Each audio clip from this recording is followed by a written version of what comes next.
All right, this is the men's rap. We have Hank and Guy, and I think you're up. That was quick. I'm Hank, I'm an addict. Hey. Man, I was feeling that when y'all said that. Right. Thank y'all. Thank y'all. So, I remember my first convention, I was sitting on the back row, and I was like, man, maybe one day I have a fucking message to share. It might be that guy up front. And right now I'm here, and my heart's beating fast, and my hands are sweaty, and my armpits are sweaty, and everything I thought I was going to say is gone. But you know what that means? That means I'm alive, right? And I'm a little bit scared, right? You know what that means? That means I'm alive today, man. That's a really cool thing, to experience this wide range of emotions, and I can just show up and do it anyway. And the Fellowship of Narcotics Anonymous has taught me along this path and along this journey is that even if I fuck it up, you know what you're going to say? We love you. Thank you for sharing. And if I share some bullshit, y'all going to say, keep coming back. That's passive aggressive for you just shared some bullshit. I had a little time when I learned that. I was like, that's what they meant the whole time. Damn. So I'm really grateful to be here, man. This is a really cool, I'm honored and privileged, right, to have a message of hope to share today. And so today, I just celebrated 10 years. My clean date is January the 11th, 2010. Thank you. I share that not because Hank is great. I share that because recovery is great. And I share that because it's available for us all. Right? And at the end of the day, if I can just follow the directions, it'll happen for me. Period. Right? My early recovery, I spent most of my my responsibility was to get unspecial. Right? I had to get anybody in here special? I had to get unfucking special. I'm so damn different than everybody. And yeah, I'm different. You know, we all got some differences. But this is a universal program, is that when we apply these spiritual principles to any area of our life, we can recover a day at a time. No matter how special I am. Right? And I found that out through my experience. That is literally my lived experience, you know. And I'm sitting in that speaker meeting, and they're doing the clean time countdown, and I'm looking at the dude that's got 3 days clean, and I'm looking at the dude, and I'm feeling the experience of the guy that's got 1 day clean that's in a speaker meeting. Right? And I'm emotional. And my eyes just leak for no reason. Without your permission, you know what I'm saying? I'm just feeling that, man. That's a really, really cool thing. To be able to experience that connectedness. And to feel that individual, you know what I'm saying? And say, wow. And I'm really just trying to take in the magnitude of being at a convention with 1 day clean. What kind of an impact is this experience having on this dude's rest of his life? You know? That's a real cool thing, man. Those are the kind of experiences that are undeniable and unforgettable. Kind of like that first time I used, and it was the solution. That was an undeniable, unforgettable experience that I had. But on the flip side of that, an experience like that is also undeniable and unforgettable. Right? My home group is the Hope Dealers Group of Narcotics Anonymous in Sharpsburg, Georgia, South Atlanta area. We meet on Tuesday and Wednesday nights at 7:30, 1717 Highway 154. Come and see us. My sponsor is Rob M. His sponsor is Bob F. You know, and I just get it the way they gave it to me. You know, it's only through God's grace and mercy that I stand here today. And it's not anything I deserve or anything that I earned.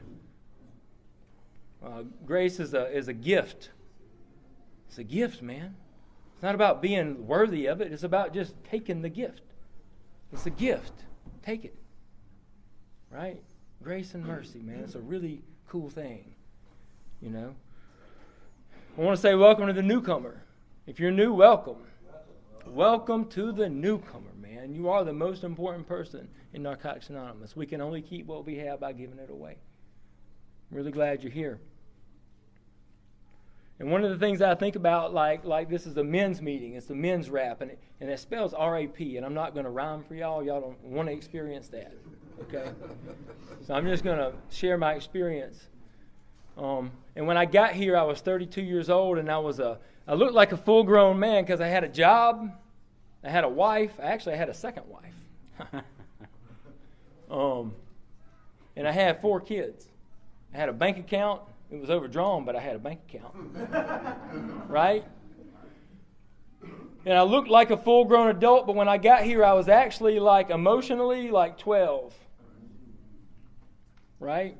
And so this past 10 years for me has been a process of growing up and maturing emotionally and spiritually. Right? And when I think about growing from a boy into a man, I think about taking responsibility, and I also think about the impact that the men in my life played as living examples of taking responsibility and walking that out into their life, right? Because it's one thing to say, you shouldn't do that, right? I mean, Nancy Reagan been telling us to just say no for years, and it never stopped us. So it's not about me not knowing what's right or wrong. It's me, do I have a living example and accountability in my life to carry that out, right? So it's one thing to know it, it's another thing to live it. You know, my sponsor says you can't think your way into new living, you have to live your way into new thinking. And I don't like that because I got some good ideas.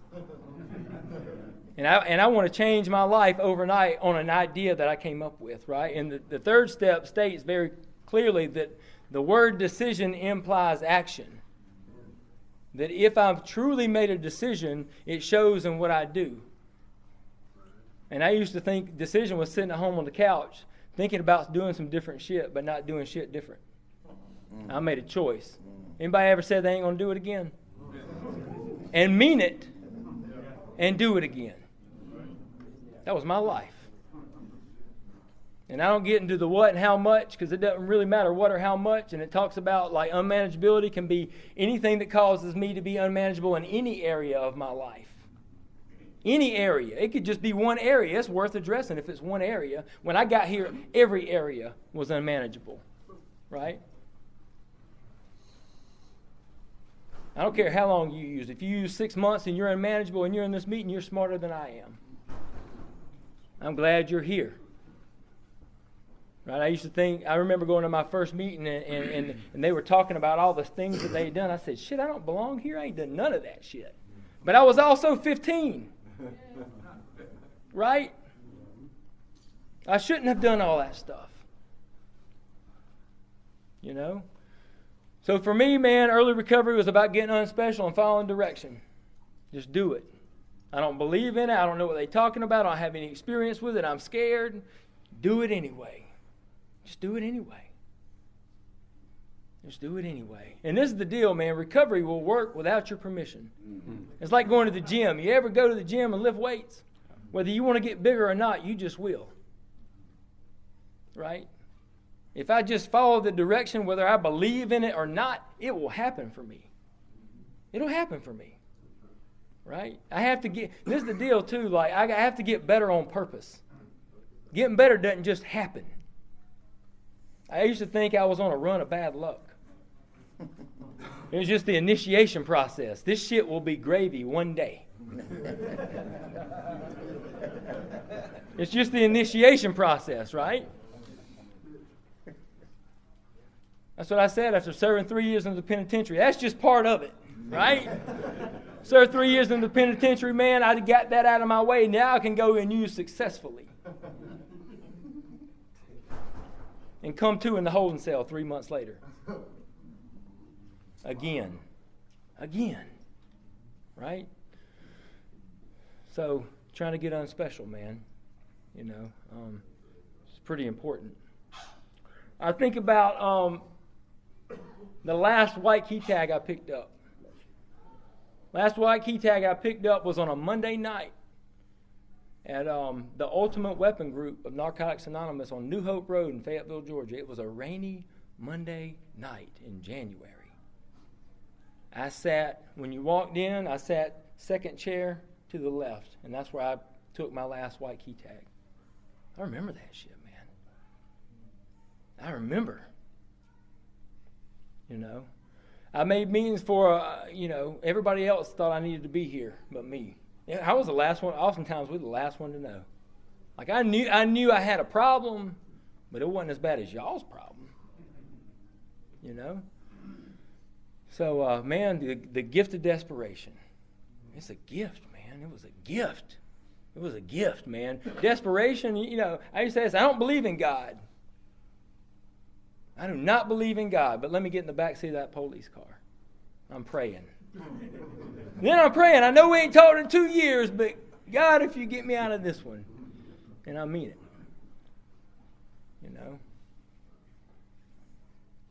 So I didn't even know how committed I was to this process. I knew on that day I did not want to get high. I didn't even know about the next day. I wasn't committed to the next day. I just knew that day I didn't want to use. And I did that for 30 days. And I took my orange key tag. And that was a long-ass 30 days, man. I mean, that thing was long. And I'm seeing people pick up 9 months, years, multiple years, decades, and I can't even wrap my mind around it. I got my eye on the dude that picked up the blue key tag. And I'm like, if I can just get 6 months, man. I can see 6 months. I can see 6 months. And through this process, man, I got married in active addiction to my second wife. And I used to sell her drugs. That was a good relationship. And when I got clean, man, she didn't get clean, and she didn't really know what all recovery was about. And I had some experience in recovery because I'd been in some accountability courts, and I'd had defects to take in my kids, and I'd had some time abstaining from a substance, but never actually working a program. And I knew NA worked because every time I came back, the same people were still here, and they were still clean. And I didn't come back because I wanted to be here. I just came back because I knew it was working, because I saw the same people recovering in Narcotics Anonymous. And she didn't buy in to recovery like I bought in, And so oftentimes it's difficult when you get into recovery and your spouse or your mate or the people that you live with aren't in recovery, or those are people that you use with. If I'm going to be in recovery and they're not in recovery, our relationship changes drastically. Drastically. They start resenting recovery because it's taking their person away. I start resenting them because they're not contributing to my wellness, right? And I'm trying to fix, manage, and control, and I'm trying to regulate my emotions, and I don't even know what's going on with me, and I'm trying to fix this mess that I've gotten myself into called life. And I'm new, and I'm trying to figure all this shit out. And I call my sponsor, and I'm talking to him. He's like, "You're looking for me to tell you a magic answer that I don't have for you. The answer is don't pick up and go to a meeting." And I said, "There's got to be a better answer than that." I'm looking for, sometimes I can call my sponsor and he'll give me the thing. You know what I'm saying? Somebody will give me the thing that I need that redirects my perspective and makes me think differently. But some things I go through in my recovery is not that easy. Some things, and most of the difficult things, aren't that easy. It's something I got to go through, man. And it takes time. And there's not a thing that someone can say, and there's not a perspective that I can get in the moment. I have to trust the process. And how do you trust the process when you ain't even worked step 1? Or step 2, or got faith, or got hope, or anything? That's a dangerous place to be hanging out. And really, that is the motivation for me to work steps, right? And so I'm looking at her like she's crazy and she's lost her mind. And my sponsors reminded me that I picked her. Right? You picked her. And then I get on that first step, right? And I'm going through the first step. And the first step is the only step that focuses on the problem. The first step is, where am I? The first step is, where am I? So if I call my buddy Mark right here and I say, "Mark, man, you know how to get to Calhoun?" He's like, "Yeah, I live in Calhoun." You know what he's going to ask me? "Where are you?" And if I can't tell him where I am, he can't tell me how to get there. Step 1 is, where am I? Step one is, where the fuck are you? Right? And if that was the end of the story, that'd be devastating. That was the first time I come to grips with like the reality of my situation, the gravity of my situation. Right? The other 11 steps are about the solution, thank God, right? And step 2 is the story of step 1. And when I get into step 2, I really see the need for restoration to sanity based on the insanity of step 1. And it starts to build, and I get to the 4th step, and I do this thing called an inventory. And there's a section in that step working guide called relationships. Golly. I've been in the same relationship my whole life with different people, man. With different people, and that's platonic friendships, that's platonic relationships, that's romantic, that's every relationship I've ever been in has always ended up the same. And I'm wondering, what's wrong with y'all? Wow. That was brand new information for me, man. That was brand new. But I had some hope, because at the end of the day, if it's about me, then I can change that. It's less about you and it's more about me. And through the process and the power of this fellowship and the examples and the men in my life, I had the ability to change a day at a time. And I had the ability to experience a level of freedom that I've never experienced. Not even when using was fun. Like, I can have more freedom than even when using was a good time. You mean it gets even better than that? And at 2 years clean, I come home from my job, right? And my wife at the time, and y'all know what that means, I'm not with her no more. Y'all hear people in the fellowship, my wife at the time. That means that's a done deal.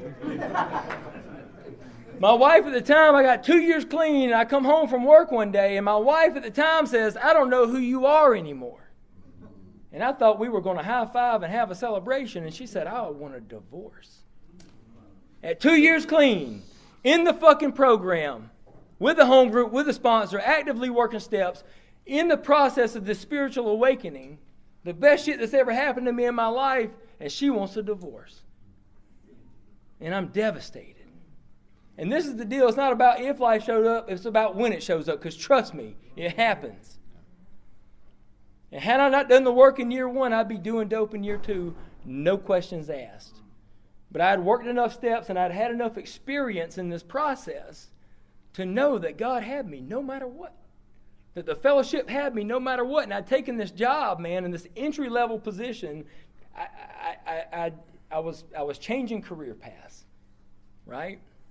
I felt called and I felt led to do something different. And so I took a job making half the pay 2 months prior, and we had worked it out how we were going to work things out, man. I'd taken a job at half the pay, and I was working second and third shift, and I get off work at 11 o'clock, and I drive over to the Howland Club at 11:30 for the 11:30 to 1 a.m. meeting called A New Beginning. You know why they call it that? Because you start your day there, right? It's a new beginning. You know how many home group members I got? About 5.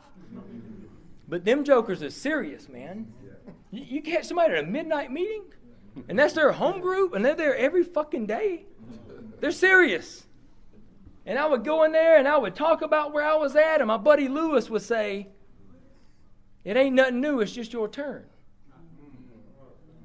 It's just your turn. Everybody gets a turn.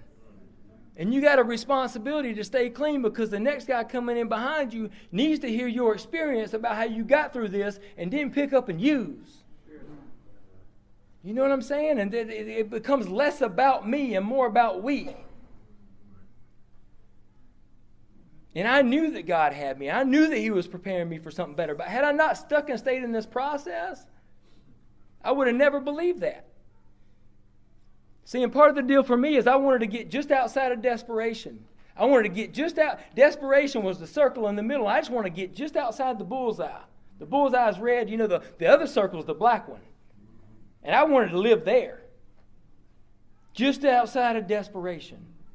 And as a matter of fact, the process of the step process is and getting restored is getting as far away from that shit as I possibly can.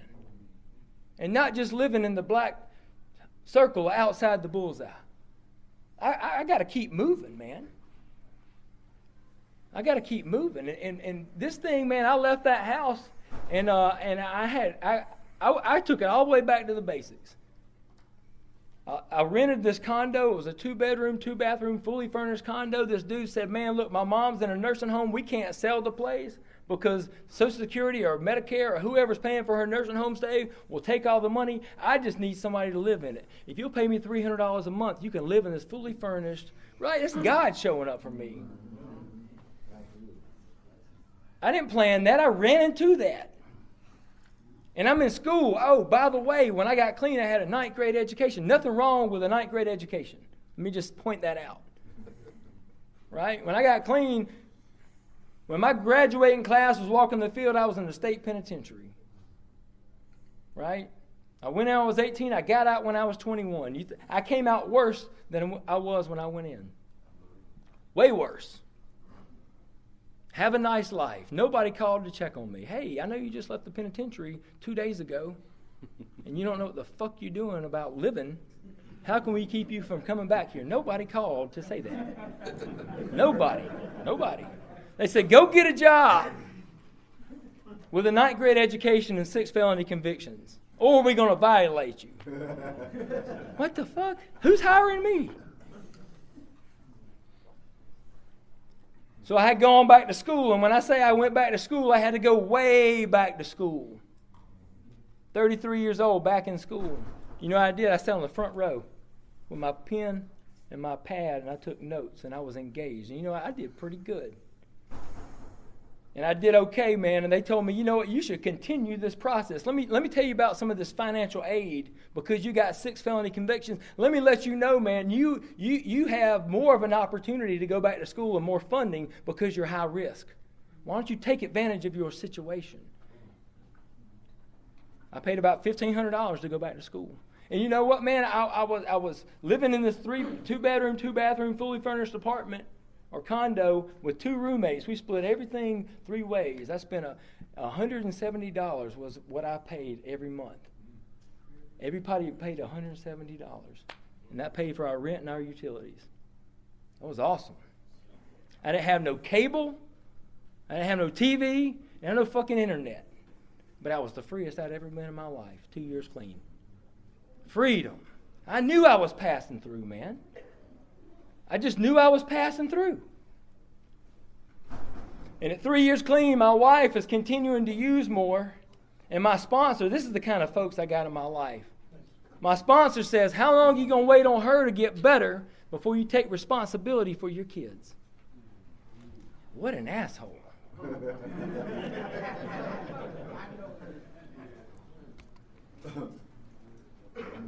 Good dude, man. He loves me, though. You know what I'm saying? He's like, hey, it's time. It's time.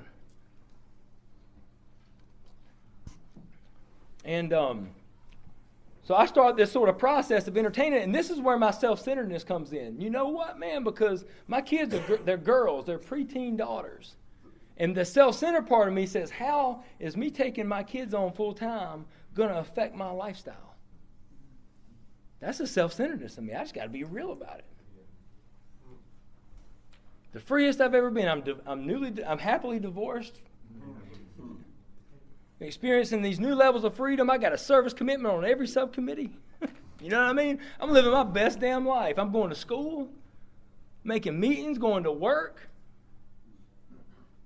I've never experienced. I'm 34 years old, man, experiencing like this for the first time, and it's brand new for me, man. And I'm experiencing all this freedom, and you know I'm entertaining this, and the self-centered part of me says, how is this going to impact my life negatively? But their mom is going to the hospital at least once a month. At least once a month. Drug-related. And when she goes to the hospital, she calls me. She's like, I'm going to the hospital. Will you take care of the kids? I went and got them, and I filed for temporary placement, temporary custody. And I did that for a year, man. And this is the deal. She had a shot to get better. And, you know, and so a lot of this is the deal, man. She had the same disease I have, but because of the emotional connection that her and I have, man, I treated her the way people that don't understand about addiction treats me. I treated her the same way because I'm looking at my kids. I'm looking at her saying, I'm going to come pick you up on Christmas Day, and I'm watching my kids in the front window waiting for their mom to come pick her up. And she never fucking showed. You know what I'm saying? And I'm like, what the fuck? And I'm watching my kids hurt. But all the while, that's what I do when I use. That's who I am when I use. And we got too much history. She can't hear the message of recovery from me. You're a fake. All that dope we used to do together, all them times like you went to chain gang and all the stuff that happened, she couldn't hear the message from me, man.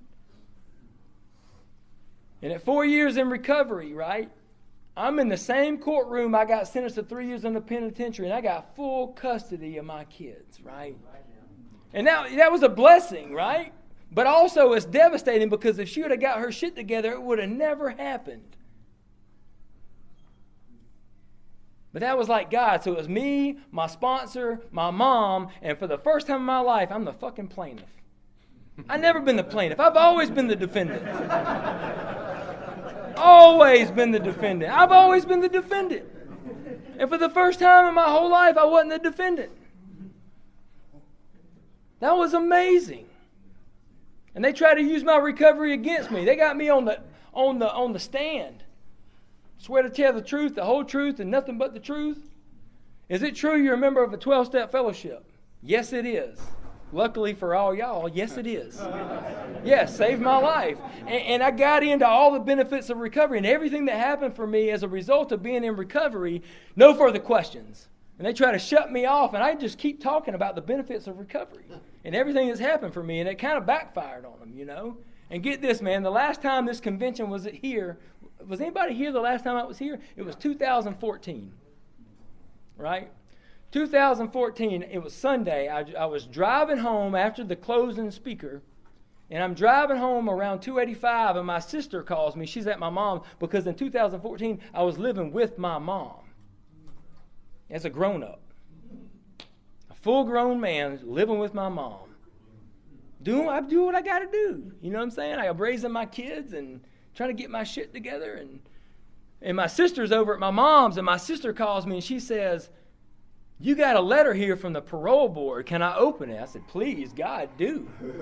And I had forgot that 8 months prior I had applied for a pardon, and I got the letter in the mail saying I got a full pardon, a full restoration of rights, including my firearm rights. I got the full pardon of all my felonies, all 6 counts. Full governor's pardon. Now, it's like a benefit of recovery. I was on my way home from a Narcotics Anonymous convention. God showing up in my life big time, man.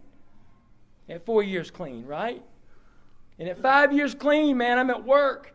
And, I was, get this, man, I was going to submit my resignation to my job because I couldn't raise my kids. I was going to go back to operating heavy equipment because it paid better.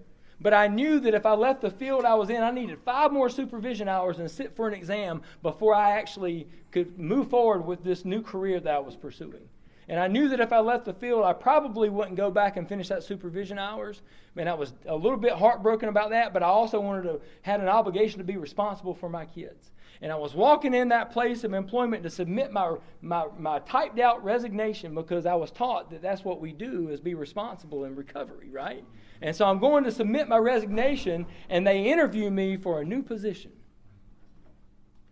And I get the job, and I get an $18,000 annual increase. And I get 9 to 5 hours. And I was walking in to submit my resignation now, and I get interviewed.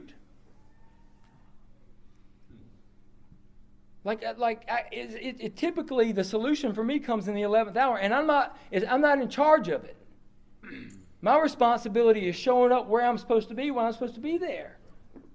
And doing the next right thing, like that's my part. The rest of it is not on me.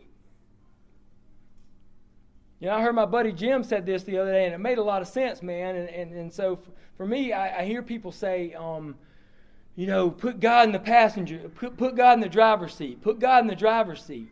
And one of the things he said the other day that really made a lot of sense to me is I got a responsibility every now and then to reach over and tap on the gas. He's supposed to drive, but every now and then I got to put forth some effort. I got to put some gas in that thing, man.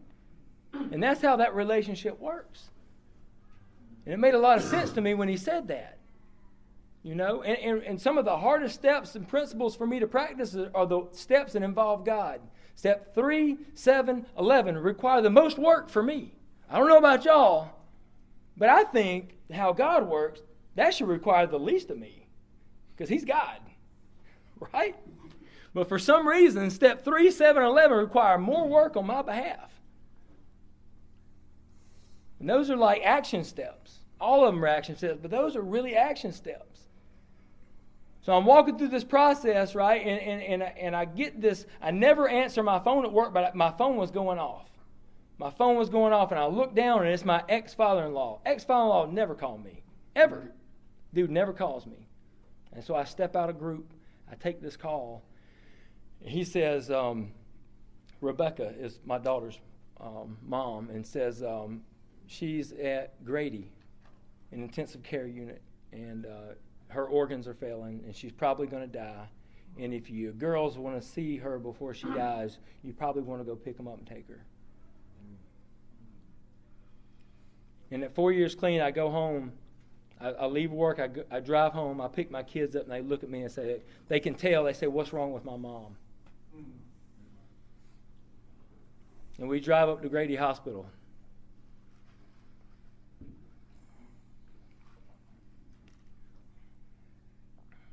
And I walk with them into intensive care unit. And their mom's hooked up on ventilators. And she's got blood coming out of her nose and blood coming out of her mouth. And she's eaten up with the disease of addiction. Completely eaten up with the disease. And they hold her hand, and 30 minutes later, she dies.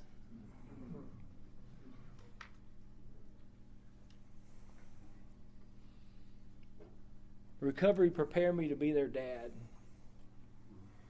Totally prepared me to be their dad. The men in this fellowship, the men in this room, totally prepared me to show up and be responsible, right? And that was a spiritual experience. As sad as it was a spiritual experience to walk through that and to support my kids in that way. And to support my ex-wife in that way, and to support my ex-in-laws in that way, and to support the people that I had wreaked havoc in lives before, is that now I'm in recovery, and it doesn't change it or make it okay, but I get to show up in a new way today, man. And it doesn't take away like the stuff that I did. But I'm able to amend some of the behaviors, right? And our literature states pretty clearly that it says our inability to accept our own personal responsibilities, we're actually creating our own problems. When I think about growing up in this process and transitioning from a boy into a man in recovery, I think about taking responsibility. Take responsibility, man. Show up when it's hard. I learned about commitment. Area. Commitment is showing up even when that shit ain't fun. And trust me, area will teach you that. If you're the GSR for your home group, you show up, man. Even if you know it's going to be 4 hours. Even if you know they're not going to come to a consensus. We'll table that for the 14th month. You know? You show up, man. You know why? Because you said you would. And I didn't learn that from me. I learned that from my sponsor. I'm not that great. I'm not that good. Right? And it says this, man, in the book. We got this book, man. It's called The Basic Text. This thing is jamming. For real. And it says this, man, in Recovery and Relapse. For some reason, not taking care of our personal affairs lowers our self-esteem and establishes a pattern that repeats itself in all areas of my life. And so that tells me, at the end of the day, it's not about what you think about me and about how you see me. It's about what I think about me and how I see me. And when I'm not taking care of my personal responsibilities, it impacts the way I view myself. And for some reason, it lowers my self-esteem and it repeats a pattern in all areas of my life where that where it starts here, and if I can't get to the root of that, and if I can't amend that, and if I can't like identify that, it wreaks havoc in all of my affairs and all of my life. So like as people in recovery, I do not have the luxury of not practicing principles consistently. I just don't. Man. I think about this, man. When I was a newcomer, man, I got with this girl. She was married. I was married. We weren't married to each other.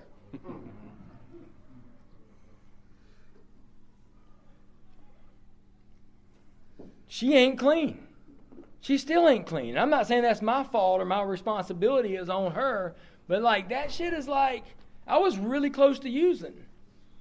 And I think about times in my recovery that some of my behavior, some of my defects of character, some of the things that I have been involved in that compromise like my own beliefs, and only in retrospect do I see how close I was to getting high.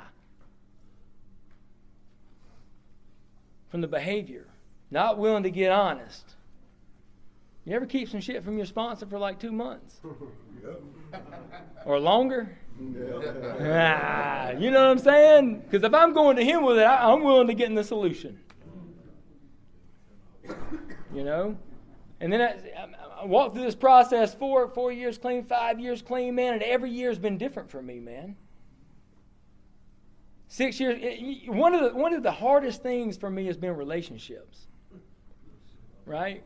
Because after I got divorced, I got into another one. She had 9 years, I had 3 years, so she's well, right?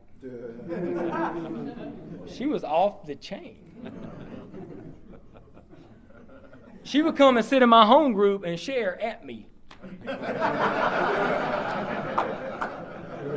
Share right at my ass. Burning desire.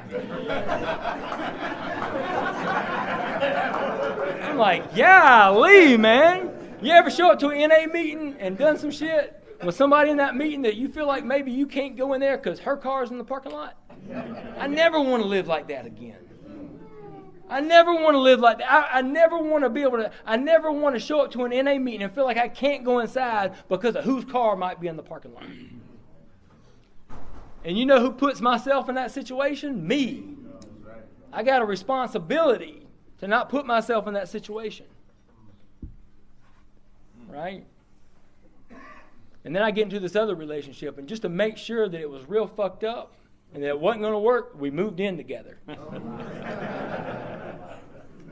And this is the deal, man. Like, I got my kids, right? I got my girls, and my girls are preteens, and my girls have been put on the back burner their whole life. Their whole life, and she don't really like my kids. And so to try to keep the peace, I'm like compromising like my principles and my feelings about my kids, and I'm going against everything I believe in. This is the deal, right? When you compromise your principles and values, you know what else goes? Your freedom. And I can feel it leaving me. You ever felt your freedom leave you, man, on a decision that conflicts not only with the program, but with your own personal values? You ever lose your freedom on a decision that you make, only to make it again and again? And you know what I had to do, man? I did something, man. You know, when I used to end relationships, this is how it ended. You know, somebody was going to jail, somebody was bleeding, somebody's house got burnt down. You know, I just decided to end it. Hey, this ain't working out. Ain't that some shit? I can do that. Hey, you know what? This ain't working out, man. It's time for us to part ways. Well, fuck you, you motherfucker. Cool. That's confirmation. Right? Confirmation. You know what, man? I just decided I was just going to be a full-time dad. Right? I was going to be the best I could on my job, and I was going to up my meeting attendance, and I was going to probably take on a couple of sponsees. You know what I'm saying? And that's what I did. I was like, man, I ain't messing with no women, dude. I'm just going to pay my bills and do my thing, man. You know? And I just celebrated I'm coming up on my 3rd year anniversary, right? Because this is what happened for me. Like, God put somebody in my life when I quit looking for somebody. When I went an extended period of time without hooking up, this is just me. This is just me, right? Without hooking up with the girl in the meeting, or somebody else's wife, or some other bullshit that compromised my personal beliefs and values, that I would, every time I would do it, I would trade it in a piece of my freedom. Instead of doing that, man, I just got sick, man. That was a new level of surrender, man. I had to start applying step 1 to some of this other shit in my life. And guess what? It fucking worked. Ain't that some shit? It worked. It's pretty cool, man. And, some really cool things happened. Like my wife today, right before we met, she was a foster parent, right? She was a single mom of one daughter, and she was a foster parent. And so when kids were in bad situations, they would remove them from the biological parents, and she would keep those kids for up to a year. She's a foster parent, which is a good thing because I got 4 kids, right? Which means she loves kids. Really cool stuff, man. She's here at this convention. She's not an addict. She's not an addict. She supports my recovery fully. She wants to know more. She's like, before I met you, I didn't know shit about addiction. She finds this shit to be fascinating, and supports me in my process, right? One of the things, man, I was talking with somebody and they were like, man, trying to understand addiction. I said, do you got any allergies? And they said, yeah, I'm allergic to penicillin. I said, what happens when you have penicillin? They said, my throat closes up. Last time I had it, I spent three days in the ICU. I said, that's dope for us, right? Like step 1 is knowing if I'm allergic to penicillin, I stay away from the penicillin, right? I'm allergic to it. Every time something terrible happens. Every time. And so like moving through this process, man, and then I'm blending families. You ever blended families? See, I got this thing called fantasy. Y'all got that? The new job is going to create all this new stuff, and the new relationship's going to bring forth all this new shit. And I get there and find out that I'm still there. And I'm moving into situations with a limited awareness and perspective, and so nothing that I've gotten into that I don't have experience with has turned out the way I thought it was going to turn out. And it's a challenge, and it's about me. Like, how do I respond to things, right? I had an opportunity 2 years ago, coming up on 2 years ago. I moved up in that job. That's what happens for us. You ever done that? You ever stayed on a job a couple years? Get a fucking promotion. Give you the keys to some shit. Give you some responsibility. Say, here, we're going to pay you this much. And it's like, what? That's awesome. And so I had this really nice job in this really corner office. It was really comfortable, and they let me do whatever. Hey, I got a great idea. They're like, cool, we're going to pay you to go do that shit. Like freedom. And I got this opportunity, right, to make about the same money, maybe a little bit less, with no benefits and no 401k, and all this risk. And you know what? It was a risk I could not take. And people are like, what? You're leaving that for that? And so I jumped out. I quit my job in the middle of August, and I started this new job in September. And I just keep moving forward, right? And God called. I feel a calling on this stuff, right? I feel a calling. I said, but this is the hit too, man. I left this job, and they told me if it doesn't work out, they told me, come back. That was pretty cool. Used to, when I left the job, they was like, if you come back, we're calling the police. Believe that. Right? And they said, come on back if it don't work out. That helped me make that leap, man. And some really cool things are happening in my community that I'm able to be involved in. It's just a real cool thing, man. And so for me, it's like, man, how can I you know what doesn't ever get old? Seeing it happen for somebody else. That shit don't never get old. How much time do I got? Am I done? Am I? Y'all should have told me before. Hey, thank you guys for your attention, and thank you for letting me share.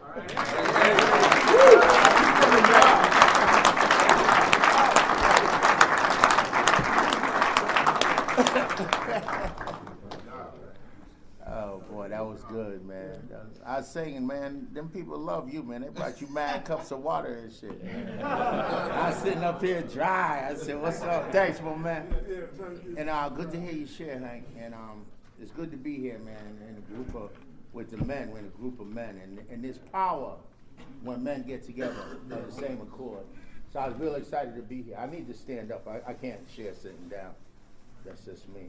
I'm an addict, and I'm here through God's grace and mercy, and my name's God. And I introduce myself not to sound like overtly spiritual or like I'm all that or like I walk on water, but that's my story. I'm only here through God's grace and mercy. You know, I've had 2 sponsors in this process. My clean date's October 25th, 1994. I haven't used since that day. Not for a fact, because it wasn't me. It was truly the God of my understanding. You know, I had a sponsor. I've had 2 sponsors, as I said. My first sponsor, he said like this to me. He said, justice is getting what you deserve. And he said, mercy is not getting what you deserve.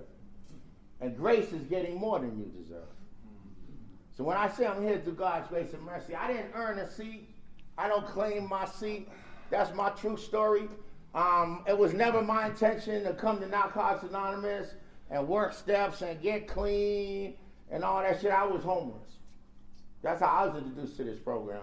I've never been in a detox. I've never been in a program. I was introduced to this program through the shelter system of Boston, Massachusetts. I went into a shelter, and the only way I could get was October. Look at my man, shelter. All up for the shelters. My shelter people. You know what I'm saying? Yeah, baby. Thank God for the shelter, man. Like the only way I could keep my bed was I had to go to these meetings. So don't look down on the cat who got the slip, because I was the cat that had the slip. And I had the slip, and it was a crazy thing. I could have left the shelter, signed the slip myself, and came back. But something had me coming to these meetings, man. You know what I'm saying? And I'm gonna share about God often, you know. And I had a problem with God when I got here. And they showed me this pamphlet. Anybody ever seen it? I love the literature. I love this program. And in this pamphlet, it's the For the Newcomer pamphlet. And there's a line that says like this: when you come to these meetings, you will hear God mentioned often. Well, it says like this: newcomer, don't be alarmed. Don't be alarmed. It says, don't be alarmed. And I'm paraphrasing. So if someone got it, you might want to correct me, but I'm paraphrasing. It says, don't be alarmed. It says, the God we speak of is simply a power greater than ourselves that made what seemed to be impossible possible. When I read that, I said, I can get with that, man. Because to me, it was impossible to stop using. I'm going to start at I'm going to go, I'm not going to go back into I may flash back from time to time back into the using days, because it was hectic, it was crazy. I was listening to Hank. I remember my sponsor saying we call it the 4 C's of addiction. And even clean. If you recognize these 4 C's anywhere in your life, you probably were fucking with some type of addiction even in here. C number 1, confusing. Is your life confusing? My life was fucking confusing prior to getting here, man. I was straight up confused, man. I remember my mother, God rest her soul, right? My mother never seen me clean. Died before I got here, and that's a story in itself. That was like the net falling out from under. Because my mother was, my story's not like, oh, you can't come in, my mother was that mother that if the police came to the door, I ain't seen them. I'm telling you what I'm saying? I was always welcome. And that was the one person that believed in me no matter what. And we all got that person. You know what I mean? I can remember she would look at me and she would ask me the most confounding question known to mankind. And I'm sure somebody identifies with this. And my mother was a church woman. My mother was a church woman. My father was a hustler. So I had 2 worlds. My father did not live with us. He was like a recurring guest, like in a sitcom. Like every month, the motherfucker show up, then you don't see him for a while. Or where's he at? It was crazy, man. And but I made a choice to follow his path. And like I said, my mother never swore nothing, man, never drank anything. She passed from cancer, man. And to watch her die in front of me was difficult.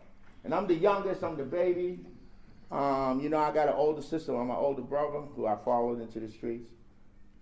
But I remember my mother would look me in the eye and she would say this shit. And I'm sure somebody who loved you would ask you this same freaking question. She would look me in the eye and she said, "What the fuck is wrong with you, boy?" Oh my God, man. And y'all know how we answer, right? I don't know. I don't know. Then she hit me with the follow-up question. "How long is this shit gonna go on?" I don't know. I don't know. And we laugh now, but when I reflect back on it, man, what I'm seeing is, man, I was suffering from an affliction that I could not explain and did not know how long it was going to last. Imagine going to a doctor and they say, "I don't know what you got. I don't know how long it's going to last, boy." You be fucked up, right? You be just fucked up like, "Damn, man, what?"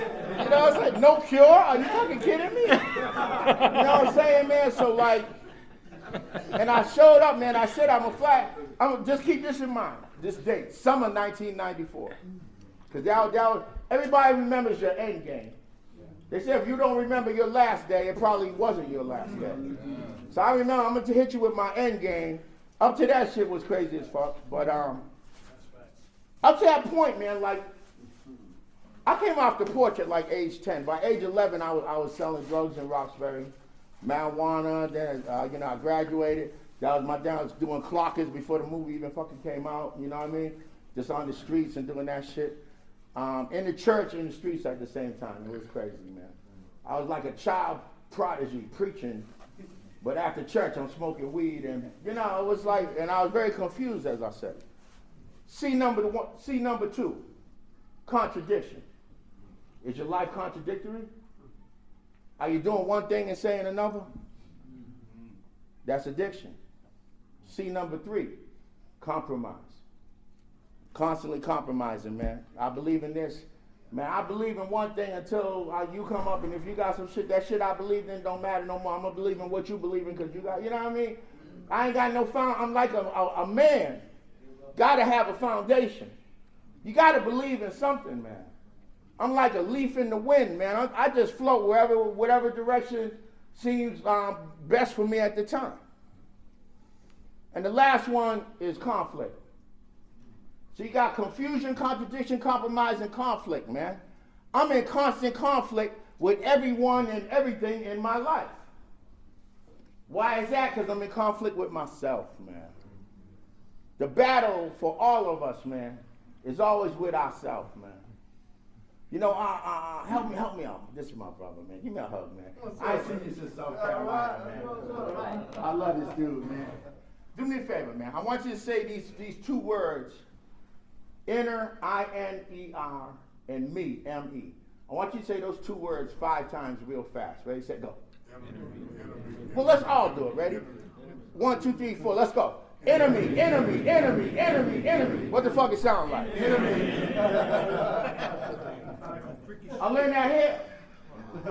The enemy is the enemy. I'm my own worst enemy, man. I ain't got nothing against nobody in here. I fuck myself on a daily basis, man, before I got here, man. Ambushing myself, jumping out the bushes on myself. What the fuck? Yeah, y'all can identify. You understand what I'm saying, man? Every decision and choice I made, this is the insanity of the disease. Every decision and choice I ever made from age 11 to age 30 was based on, damn, man, 3 fucking words. These 3 words dictated every choice and decision I made. Anybody, and I like talking with people, so I may ask questions. Y'all know what those 3 words were? What's those words? Just one more. I just need one more. Damn, just one more. 3 a.m. Fuck it. Can I get one more? Man, y'all know the story. Got the rock in the drive. This is my rock for tomorrow. Woo! Got a nice bar banger for tomorrow, baby. I'm gonna be straight. Start off the day right. Shit, midnight. There's a voice coming from the drawer. It's tomorrow. Fucking roll, man. But hey, but listen, y'all laugh because y'all know y'all smoke like I smoke. Here's the thing, man. Here's the insanity of that shit. Think about this. Every choice you make is based on just one more. But here's the lick. Ain't no such fucking thing as just one more. Because when I get just one more, I want just one more. So if you do the math, every decision I made was based on something that doesn't even fucking exist. Yeah, that is crazy. And you wonder why my life was abracadabra, upside down, alakazam. Fucking didn't know if I was coming or going, man. And the crazy thing is, so I get here, man, summer of 1994. By then, man, I don't work for the city of Boston. I'm on TV. I'm in the newspapers. I was a youth gang counselor in the city of Boston. And I sell more drugs than the motherfuckers I'm supposed to be counseling. I'm talking about crazy, man. I'm talking about 1 foot in and 1 foot out, man. Anybody been there? 1 foot in the light and 1 foot in the dark. And if you live like that, eventually, because it's a biological fact, that light and darkness cannot coexist in the same space. So eventually the darkness overcame the light, man. And I got to the point like this, man. Look, man, darkness overcame me, man. And when I got here, man, it was so freaking dark, man. Super dark, man. Let me tell y'all a story, man. It's at the beginning of the end of that city job, right? The hookers laugh, but I can laugh today, but it was crazy. I remember my boss came up to me. He's like this. My boss used more than I freaking used. The whole scene was crazy as fuck. He's like this. I'm a counselor at this community school in Dorchester, which is a gang-ravaged area of Boston. Anybody know Boston? My boss says, listen, yo, guy, I need you to do something for the school. I'm like, yo, what is it, man? Because me and him talk like that. What is it, man? Because I know he get high. I turn him in, he turns me in, we both fucked, but we're coexistence like that. He said, I need you to play the Easter Bunny for the school. I said, no way, fuck that, I'm not doing that. I said, no fucking way, man, I'm not doing that shit, man. He said, look, listen, man, look, 2 days off with pay, and I slide you something. Okay, where'd I go pick the costume up? Y'all feel me? Where I go get the costume, right? For the Easter in Boston, man, it's hard as shit, right? So I go downtown, Boston costume. I get this giant ass bunny suit with a fucking bunny head like this big and shit, right? We got a big park. It's like the same guy who made Central Park made this park, Franklin Park. It's a big park in Boston. He told me you got to be by the zoo at 10 o'clock. Going to be only a couple school buses of kids. When they get there, you got the suit on. You're going to pass out the eggs, and it's all good. I said, this shit sounds cool. I can do this. I can do it, man. 6 o'clock, the night before I'm supposed to get there. 8 o'clock. Midnight. 2 a.m. 4 a.m. 7 a.m. Damn, gotta be at the park at 10. Let me get one more. 9 a.m. Fucking 9:15. Damn, let me get to the park. But you know what? To save time, let me put the bunny suit on at home. So I put the suit on. Now, honestly, I've been smoking like, 12 straight hours. I put the suit on, I jump in my car. I got the bunny head next to me. I got my bag of eggs and shit. I don't even know why I'm telling this, man. I drive up to the park, right? I didn't plan on saying this because I wanted to get into the spiritual piece of this, but I drive up to the park, right? I go inside, man. I'm leaning against a tree like well to pass out. I got this bag of eggs. I got the bunny head tipped up like this. And I'm smoking a Newport. And I got my bunny suit on and shit, right? And shit is hazy. Because I didn't know this at the time. I don't know about cocaine psychosis, but I'm like probably in it. And I was smoking a cigarette, right? And one bus comes by. Now, it's like 12 community schools in Boston. Dude told me it was going to be 2 schools. One bus, yellow bus come by. 2. I see like 15, 16 yellow school buses pull up, man. And I'm like, that possibly can't be what the fuck he was talking about. Right? I'm trying to deduce. You know when you get high, your intellect goes up, supposedly. And you start to deduce shit, right? These freaking kids get off the bus, man. They're like baby kids, man. Like, bus full, right? They see me. Here, this is all I can hear. Easter Bunny! Right?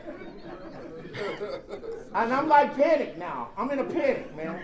I throw my cigarette away. I put the head down. And I should have just chilled and passed the eggs out. But I panic and start running and shit. Right? I'm fucking running, man, right? Oh my God, man. I'm running through the park, man. And I got like 80, 100 kids on my ass, man. And these little kids are fast, like they're catching up to my ass, right? So I start throwing the eggs over my shoulder and shit.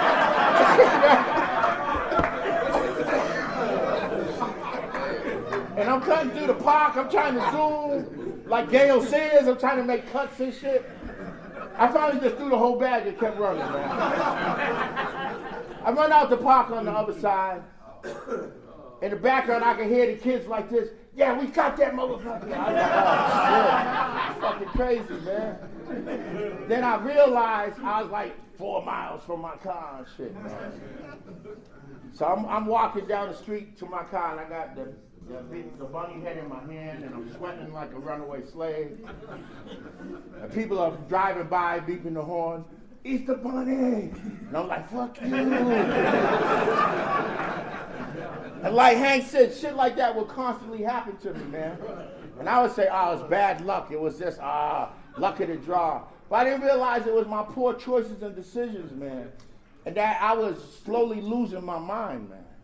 I didn't even realize it, man. And by summer 1994, I was like, I had been homeless in the park. I ended up in this rooming house, and it was ugly, man. It was ugly, you know. I was with some cats. We were still trying to call ourselves scrambling, selling drugs. One dude is shooting up. The other cat is an alcoholic. I like to smoke, and we got like our consortium, and we're going to make money, which is crazy. And I'm in this little room in the rooming house, right? And every night, man, I don't know how. I ended up getting a job at like a store 24, which was crazy. I don't know how that happened. I'm doing the late shift because it was in like a crime neighborhood. Nobody wanted to work like late night, so I'm working late night. But I'm selling drugs across the counter. I'm doing all kinds of dumb shit. But I would go home, and I had the ghetto TV hookup. Y'all know about the ghetto TV hookup? My man's shaking his head. You know about that. You got the big TV with a beautiful picture, but no sound. You got the little TV on top with the sound, but no fucking picture. And you're rolling like that. And at night, it would come on, it would show, these were my shows, the Beverly Hills Billies, Green Acres with the talking pig and shit. And I'm getting high watching this shit. But in between those shows, man, there would be this commercial, here it comes. And they never showed this shit in prime time.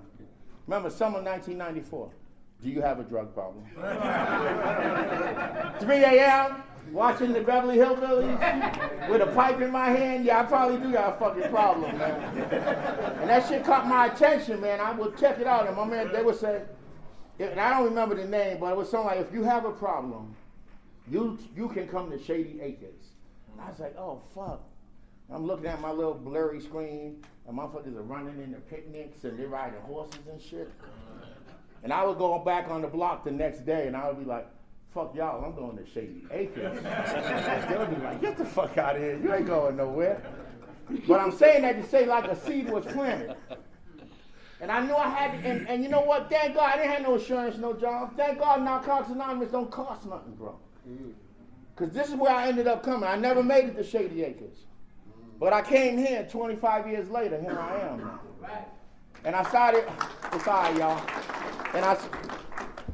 And I went to the meetings because I had to, not because I wanted to. I just wanted to stop smoking crack, man, and come spring, I'm going to smoke me some weed, drink some Heineken, I'm going to be back on top. That's what I thought. And I remember I went to, man, they gave me a counselor at the shelter, and my mentor was there. I'll tell you what, I went there just to get a meal one night. And when I left, my mentor, guy who became my mentor, I know him all 25 years of my recovery, he was at the front door. He was a counselor there then too. And he said, you know, young brother, you can stay here if you want. And I was like, yeah, fuck, I'm good. He said, well, at least get a jacket. Because I had shorts and a t-shirt on in friggin' October. So I went and got a jacket, and of course I went up and sold it. I came back like 3 nights later, and thank God people don't give up on us. Yeah. The same dude was at the door, Walter L. And he told me about the Highland Club down here, and that's the other story. Walter, you know Walt? Yeah, man. And he was, he said like this to me. Same shit. He said, yo, and I had already cussed him out, don't leave me alone. But he approached me again. He said, you know you could stay here. And this time I went to his office and I broke down, man. Because I've been holding so much shit for, I'm talking about years of trauma, violence, you know what I'm saying? Federal prison, all this shit had gone down. And I never spoke to anyone. I just had that mask. You know how we mask up as men? And I ended up staying at that shelter, man. And I started going to these Narcotics Anonymous meetings. And my reality is this, man. Surrender about the drugs was not difficult for me. I don't know about anyone else. I'm telling you my story. I'm not a dummy. People say, I didn't know nothing. Hey, listen, man. I knew the drugs was kicking my ass. Come on. That was obvious. But I didn't know about the rest of this piece, man. I thought if I just stopped using drugs, everything going to be okay. If I just stopped, man. And I'm going to the meetings. I got a sponsor. My sponsor, God rest his soul, he passed away when I had 5 years clean. He was like Yoda. He was like my Yoda. Taught me life. And you know how we say first name, last initial around here? His was Anthony F. But God rest his soul, I can say this. His last name was Friend. Anthony Friend. So if you flip the script, it says a friend. That's the first sign of God working for me, man. You feel what I'm saying, man? Because I couldn't do it on my own. So I'm here, man, and I tell you another thing. There was a cat from 8th grade that was in 8th grade with me. He used to come into that store I used to work at, and he used to say, yo, guy, man, I go to these meetings. You can go to these meetings. I was like, fuck these meetings, Mark. I'm not trying to go to no, I don't even know what you're talking about. You know, and he intervened, saved my life. Some cats was going to kill me. He stepped in. I still didn't go to meetings. Keep that in mind. Now I'm in this shelter, 1994. Surrender. Yeah, what I say, we're powerless over disease addiction and our life has become unmanageable. First thing Anthony taught me is this, man, as men, listen. Take it out. And he said, it's not about the, he said, anytime guy tries to exert power in a powerless situation, guy's life becomes unmanageable. Put your name in. Think about your life.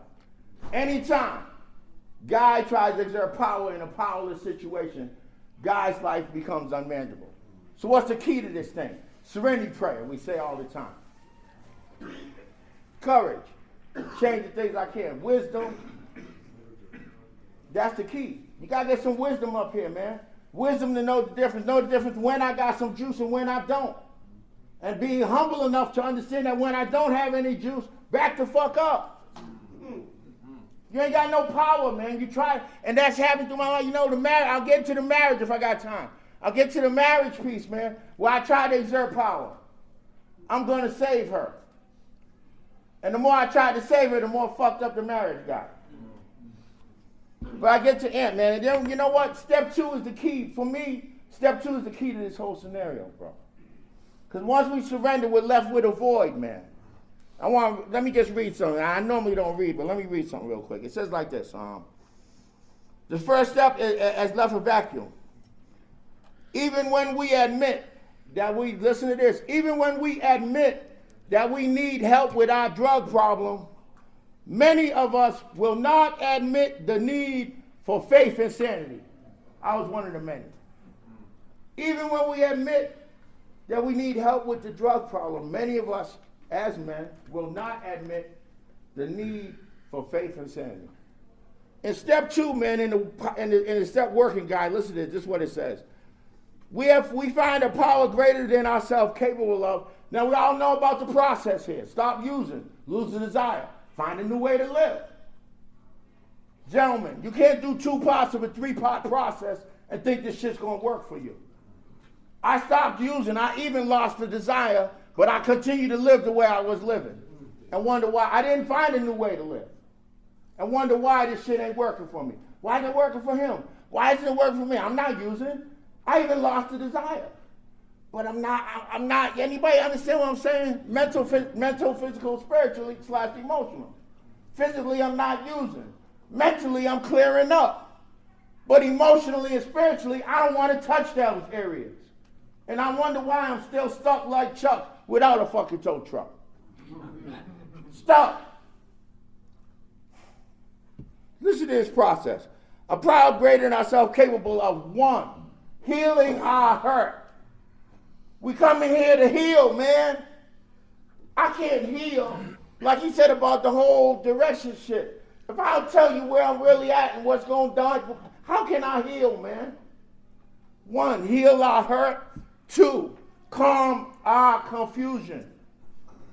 The steps will clear up the confusion, man. You start to get a clarity about your life. And 3, be restored to sanity. How can I go on to step 3 to 12 if I'm still fucking insane like a monster? And then wonder why. So he started to teach me these things, man. He taught me this, man. Anybody ever say this, man? I'll do, fill in the blank, whatever you do. I'll do blank, nobody will know. Anybody ever say that? What's the problem with that? Say again? That's right. I know. So, but what's happening, brothers, every time I say I'll do blank, nobody will know, but I know, I'm basically calling myself nobody. So I'm just reinforcing the fact that I ain't fucking nobody. But I am somebody. But you understand where I'm going? So it's like these little, I had to start to wrap my mind around this stuff, man. Like I didn't feel worthwhile when I got here, man. God don't care about me. No, I'm not. Come on, he took my mother, he took my grandmother, man. Come on, man. He got me growing up in a friggin' impoverished neighborhood. I grew up in Boston in the 70s, 80s. Everybody know about that? Busing. All this shit was going down, and I'm right in the middle. Where is God? But I didn't realize he was always there, or she was always there, man. It's crazy, man. So I get to that, man, the second step. And then he tells me about step 3, and I'm just going to go through my quick process, man. Meantime, I'm going to meetings. It's just like you. It's crazy shit happened. I came in here with a GED and like 8, 9 warrants, man. I'm not a court guy. I don't go to court. You fuck around and let me bail or gone. Hey, I'll catch me if you fucking can, man. I'm not coming back. I don't even know why they give me the paper with the date like I'm actually going to show. But the crazy shit happens, man. I'm playing basketball for the and that's one of the themes of my life. Basketball, books, and dogs. It's a long story, but anyway. I grew up always, I had to take care of the dog. That was my job in my house. My sister, I started reading books when I was 3 or 4 years old. I was like the intelligent hood. My whole crew, I'm the one who goes to the library and reads and shit.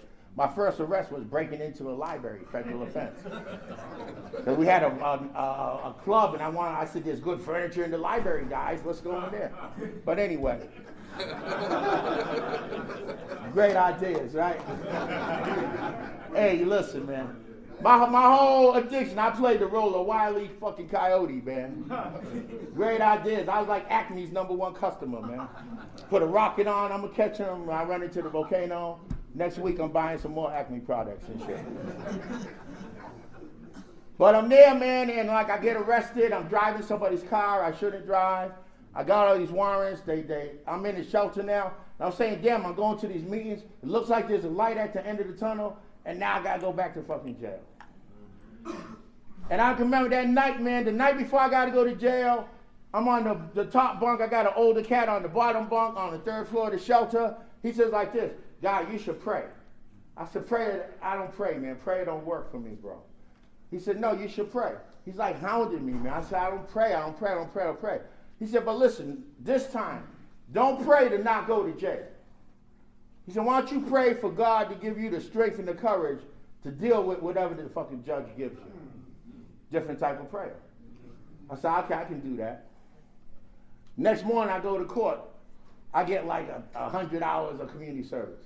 And it's like dominoes, man. Every judge I go to, Roxbury Court, West Roxbury, Denver, every court I go to, I'm getting community service hours. Nobody locks me back up. That's the first sign that, wow, maybe this shit might work. Because I don't know about y'all, in the beginning, I needed evidence, man. I'm at the point now that believing is seeing. But when I first got here, seeing is believing. Anybody follow what I'm saying? Seeing somebody that you knew grew up and grew up like you, and now he got 3 years clean, and he's standing in front of a group crying. This dude was a killer when I grew up. Damn, man, maybe there's something to this freaking program. You understand the transformation? Going from hope to faith to trust. The process. There's a process here, man. Like all you gotta do is have a little hope. They asked me to come and share straight hope and experience. I couldn't have did it early, man. Because I had very little hope. Practically no strength. I crawled up in here. And the only experience I had was a bad one. So there wasn't a whole lot for me to share when I first got here. Sit and listen, man. Learn this program, man. So I started getting in, man. He brought me to, and I'm doing this step thing. Step 3 comes along. Made a decision to turn my will and life over to the care of. You always hear cats talking about, oh, I took my will back. I gave my will. I took my will back. My sponsor said this shit don't work like that. And if you read deeper into it, don't. It says the whole point of this thing is not because, this is how my sponsor put it. He said like this, the reality is this, man. God don't need your will to do what he's going to do, man. He really don't, man. Like, you giving it to him, taking it back. He don't play games like that. He don't care. I said, what you mean? He said, listen, man, the whole point of this is to align your will with God's will. So when God's will happens, you're not out in left field somewhere wondering what the fuck happened. Because I always prayed for God's will. Man, I had my Christmas list. I need A, B, C, D. Then when it didn't come through, oh, God ain't said, But I started to understand, like, this process, man, is not about, somebody said it yesterday, man, and I think I was sitting in this room. I think it might have been Tony, man. I didn't get clean for me. He didn't clean. I mean, he loves me, but he didn't get me clean for me. There's a bigger point to this, man. And when we start to see that, man, it's about all you all, man. It's about the men, man. I go into prison all during the week. I work in the prison, man. Like he said, I went from the GED, warrants, to like college grad, BA, MA, licensed therapist. That shit don't happen nowhere but in Narcotics Anonymous, man. I sit with judges. They call me Mr. Salesman. That's my last name, Guy Salesman. He's laughing. That's my real name. Okay, my man. But I mean, you understand how this thing can transform us as men, man. But it's got to come into a belief system first, man. You got to believe, man. Conceive, believe, achieve. CBA. And I call the ABCs of recovery. Accept the fact that you got a problem. And listen to this, man. Acknowledgement and acceptance is 2 different fucking things.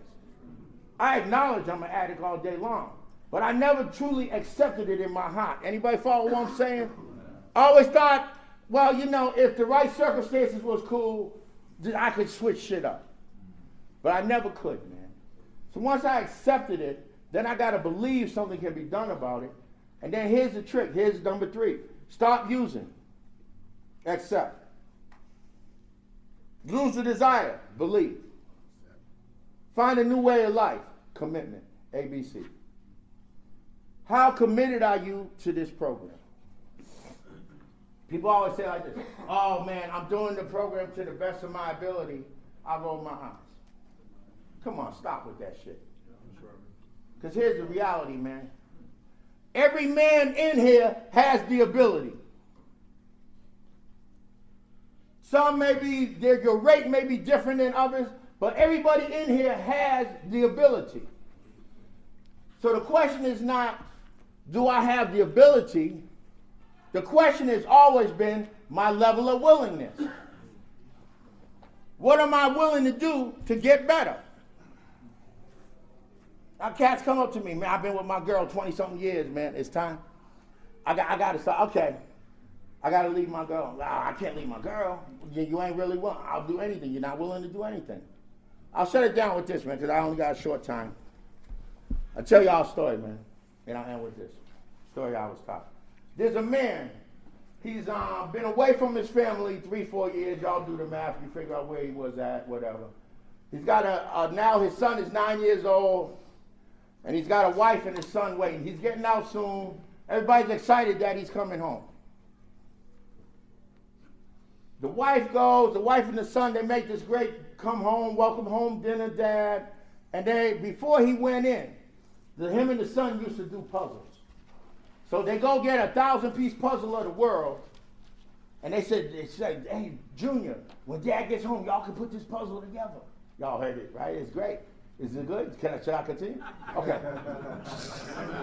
We're going to put the puzzle together. They get home, they have the dinner, boom, they sit down, the puzzle's there. If anybody knows the world, most of the pieces are blue. They're fucking struggling putting the puzzle together.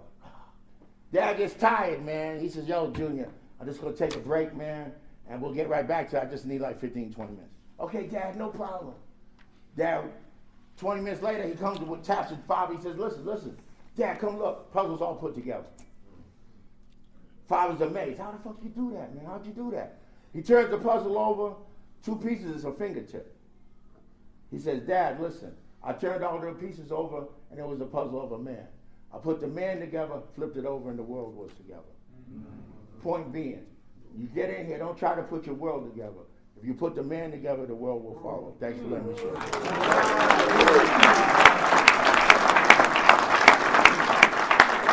Sorry about going over, bro.